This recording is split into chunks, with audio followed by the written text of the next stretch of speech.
After my father was shot, Police Chief Warren Sturrup showed up on scene, and the first thing that he did was pick up my father's service weapon and wipe it off. Instead of going to the hospital with my dad, he took my dad's police cruiser, and it ended up being detailed. Then during the trials, Chief Sturrup testified on behalf of Terrence and Ferrone instead of on behalf of my father, who was his police officer that was killed by these two men. I believe Chief Sturrup acted very suspiciously. Joining us virtually is the former police chief of Waverly, Virginia, Warren Sturrup, to address Crissana's statements. Thank you so much, Warren, for joining us. Okay, I'm here. I can't tell you that I'm glad to be here because this is sort of a heart-wrenching type of event for me. Well, I'm sure that it is, and you've heard what Crissana had to say. What I just heard, I guess Crissana got that type of information from someone, but that is not correct. Well, what is correct? Because she says that what she understands is that you picked up the gun at the scene without any gloves, didn't preserve it correctly, and took it to your cruiser and put it in the car instead of preserving it, maintaining a chain of evidence at the time. Yeah, well, that is true. I did pick up the weapon. It was me and a sheriff deputy down there in the wooded area. And when you are in a situation like that, you sort of have tunnel vision. Now, I knew I was going back up to make sure I can get the emergency crew down there.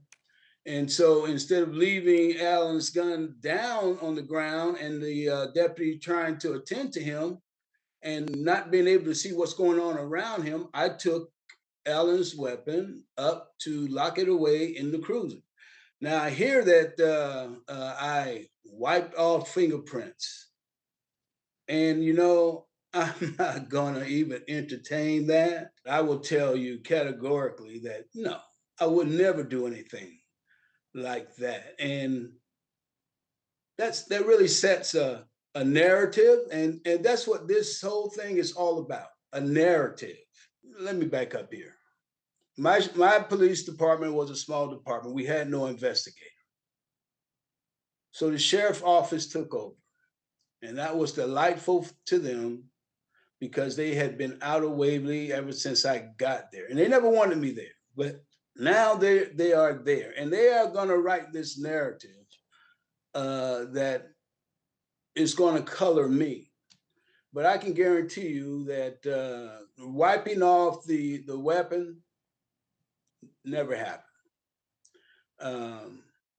But I tell you what did happen. The citizens of Waverly, first of all,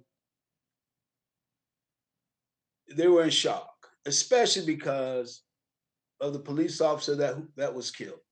Alan was known throughout the community as one of the best police officers that the town had had in a very long time.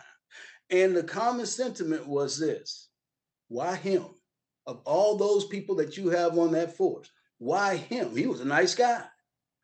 That's the way the town felt. But in real time, the citizens found their way to me to tell me that the wrong people were arrested.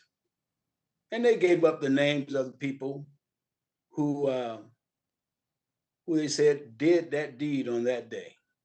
So you don't think that it was Terrence and Ferrone? The town people to this day will tell you who was in the town that day and who Alan struggled with. And it was not Richardson or Claiborne. But you have a name. Oh, yes, I do have a name. Do you have a story or a question for me? Click the link in the description and tell me what in the world is going on.